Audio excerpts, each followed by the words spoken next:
Hello friend, this is Roop Mishra and welcome to our MST classes. Discuss करते हैं heredity and environment के क्यूज का, जो कि आपके किसी भी एग्जाम के पॉइंट ऑफ व्यू से इम्पोर्टेंट हो सकता है।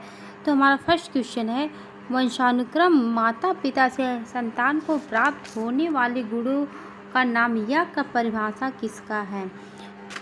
यह परिभाषा किसका है? तो इसका option number D right answer होगा, मेंडल। मेंडल का पूरा नाम है Gregory John Mendel. Gregory John Mendel.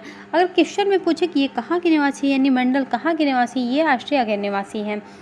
या और ग्रेगरी जॉन मेंडल को फादर ऑफ हेरिडिटी कहा जाता है। फादर ऑफ हेरिडिटी कौन है? Father of heredity Gregory Mendel को कहा जाता है। नेक्स्ट क्वेश्चन है, वंश परंपरा के मुख्य वाहक होते हैं। वंश परंपरा के मुख्य वाहक होते हैं। तो वंश परंपरा के मुख्य वाहन होते हैं पितरों के द्वारा होता है। Option number B right answer होगा। नेक्स्ट क्वेश्चन है, आनुवंशिकता के निम्नलिखित नियमों में कौन सम्मिलित नहीं है? आनुवंशिकता के निम्नलिखित नियमों में से कौन सम्मिलित नहीं है? तो आनुवंशिकता के निम्नलिखित नियमों में से प्रत्यागमन का नियम पहला ऑप्शन ए है, प्रत्यागमन ऑप्शन बी है, समानता का नियम ऑप्शन सी है, अभ्यास का नियम ऑप्शन डी है, संयोग का नियम। तो इसमें अभ्यास का नियम जो है आनुवंशिकता के नियमों में सम्मिलित नहीं, इसलिए इसका राइट आंसर होगा ऑप्शन सी। नेक्स्ट क्वेश्चन है, कौन सा रोग वंशानुगत है? कौन सा रोग वंशानुगत? वर्धांधता हीमोफीलिया रोग जो होती है ये वंशानुगत होती है। इसका राइट आंसर होगा ऑप्शन नंबर सी, ए और बी दोनों होते हैं। नेक्स्ट क्वेश्चन है, बालकों में वंशानुक्रम के कारण क्या पाया जाता है? बालकों में वंशानुक्रम के कारण पाया जाता है। तो बालकों में वंशानुक्रम के कारण पाया जाता है शारीरिक विभिन्नता। ऑप्शन नंबर ये राइट आंसर होगा ना, ऑप्शन नंबर ये राइट आंसर होगा, शारीरिक विभिन्नता। नेक्स्ट क्वेश्चन है, बाह्य वातावरण के अंतर्गत निम्न में से कौन सी परिस्थितियाँ आती है?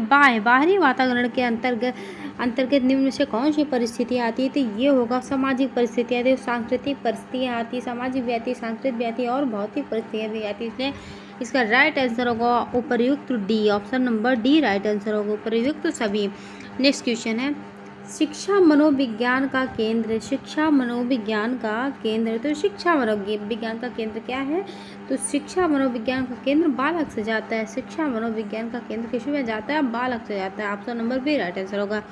नेक्स्ट क्वेश्चन है, वंशानुगत की इकाई है। वंशानुगत की इकाई है। तो वंशानुगत की इकाई होती है option number D right answer. Gene जो है वंशानुगत की इकाई होती है। अगर क्वेश्चन में पूछे जीन क्या है, तो जीन क्रोमोसोम में एक विशेष संरचना होती है जिसे जीन कहा जाता है, और इन्हीं जीन के द्वारा माता पिता के गुण के बच्चों में प्राप्त होते हैं। और जीन दो प्रकार के होते हैं। जीन दो प्रकार के होते हैं।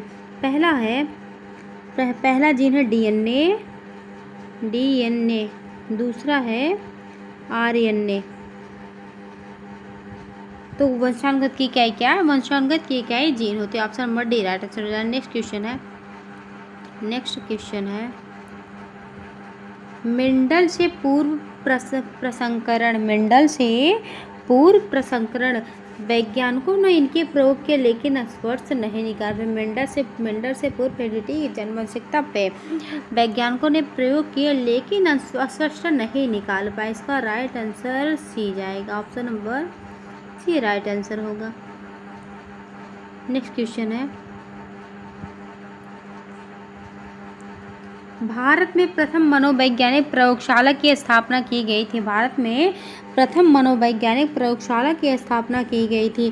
कहाँ की गई थी? ये कोलकाता में की गई थी। कोलकाता में की गई थी। Option number C right answer होगा। नेक्स्ट क्वेश्चन है, बाल मनोविज्ञान में अध्ययन किया जाता है। तो बाल मनोविज्ञान में अध्ययन किया जाता है। तो बाल मनोविज्ञान में क्या अध्ययन किया जाता है? बाल मनोविज्ञान में अध्ययन किया जाता है बालक के जन्म के पूर्व अवस्था से लेकर किशोरावस्था तक का अध्ययन किया जाता है बाल मनोविज्ञान में। इसलिए इसका राइट आंसर होगा ऑप्शन नंबर सी, बालक के जन्म के पूर्व गर्भावस्था से लेकर किशोरावस्था तक का वर्णन किया गया है। नेक्स्ट क्वेश्चन है, ग्रेगर जॉन मेंडल किसके लिए प्रसिद्ध है? तो ग्रेगर जॉन मेंडल किसके लिए प्रसिद्ध है? ग्रेगर जॉन मेंडल हेरिडिटी के लिए प्रसिद्ध है, यानी आनुवंशिकी। Option number D right answer होगा। नेक्स्ट क्वेश्चन है, हीमोफीलिया रोगी की प्रथम पहचान हुई थी? हीमोफीलिया रोगी की प्रथम पहचान किससे हुई थी? महारानी विक्टोरिया से हुई थी। Option number C right answer होगा। तो महारानी विक्टोरिया, यह भी ये महारानी विक्टोरिया कहाँ की थी? सबसे पहले बताएंगे हीमोफीलिया रोगी की प्रथम पहचान कहाँ हुई थी? महारानी विक्टोरिया से हुई थी। हीमोफीलिया रोगी क्या है?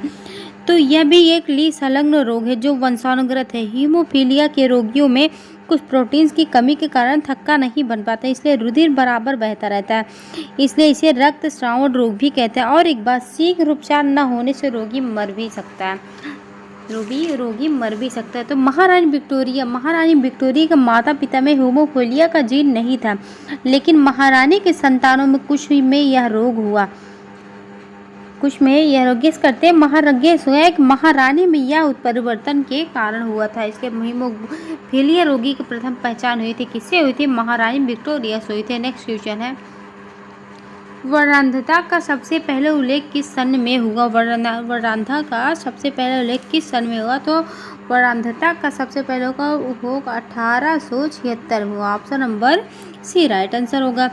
तो वर्णांधता का उल्लेख किसने किया था? हॉन्सन ने किया था। नेक्स्ट क्वेश्चन है, वर्णांध रोगी किस रंग में अंतर नहीं कर पाते? तो वर्णांध रोगी लाल हरा में अंतर नहीं कर पाते। Option number C right answer होगा। नेक्स्ट क्वेश्चन है,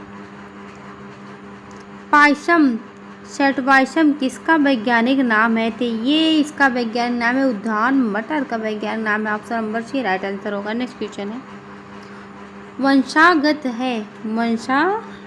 है तो वंशागत क्या होती है? वंशागत जो जन्मजात होती है। Option number B right answer जाएगा, इसका option number B right answer है। नेक्स्ट क्वेश्चन है, विकासवादी सिद्धांत का समर्थक था। तो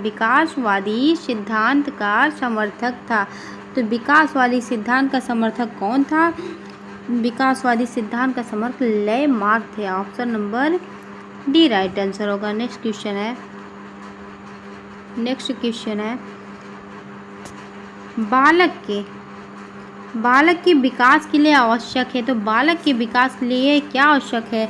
ऑप्शन ए में वातावरण देंगे, ऑप्शन बी है वंशानुगत, ऑप्शन सी है प्रेरणा, ऑप्शन डी है सभी। तो वंशानुक्रम में क्या है? तो ये सभी होते हैं। बालक के विकास के लिए आवश्यक होता है ये सभी। अगर वंशानुगत और वातावरण में पूछा जाए कि वंशानुगत अगर वातावरण में बालक के विकास के लिए सबसे ज़्यादा उपयोगी कौन सा, महत्वपूर्ण, आवश्यक कौन सा है?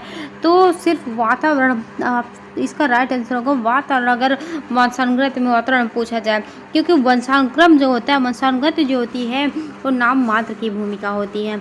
नेक्स्ट क्वेश्चन है, संतान को पिता से कितने जीन प्राप्त होते हैं? संतान को पिता से 50% जीन प्राप्त होते हैं। Option number B right answer होगा। नेक्स्ट क्वेश्चन है, वंशानुगत रोग माने जाते हैं वर्णांधता और हीमोफीलिया, ये दोनों माने जाते हैं, इसलिए इसका राइट आंसर होगा option number C. Next question है, क्या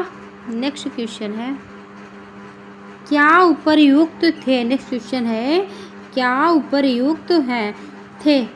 तो मटर के पौधे में प्राकृतिक रूप से स्वपरायण ही होता है। मटर के पौधों में उपर्युक्त रूप से स्वपरायण होता है।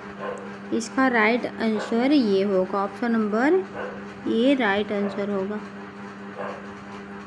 नेक्स्ट क्वेश्चन है, वर्णांध व्यक्ति लाल व हरा रंग में भेद नहीं कर पाता, इसे कौन सा रोग कहा जाता है? इसे प्रोटीन रोग कहा जाता है। ऑप्शन नंबर ये राइट आंसर होगा।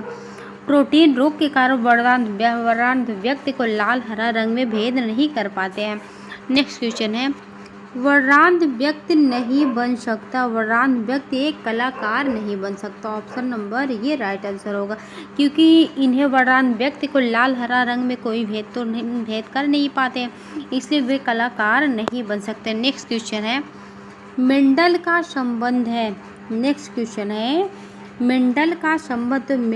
संबंध ऑस्ट्रिया से है। कहाँ के निवासी है? ऑस्ट्रिया के निवासी। Option number C right answer होगा। नेक्स्ट क्वेश्चन है, कौन मनोवैज्ञानिक वंशानुक्रम को अधिक महत्व देते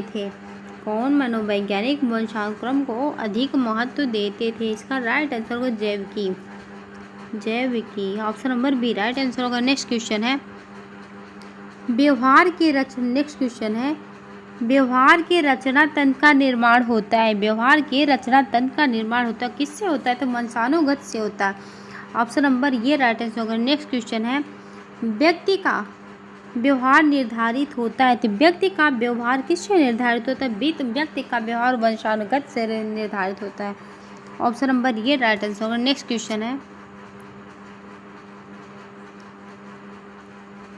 वंशानुगत सिद्धांत का बीज रूप प्राप्त होता है। वंशानुगत सिद्धांत का बीज रूप प्राप्त होता है तो इसका option number C right answer होगा।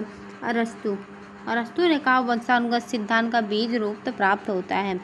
नेक्स्ट क्वेश्चन है मेंडल का वंशानुगत सिद्धांत प्रकाशित हुई थी। मेंडल का वंशानुगत सिद्धांत कब प्रकाशित हुई थी? मेंडल का वंशानुगत सिद्धांत 1866 में प्रकाशित हुई।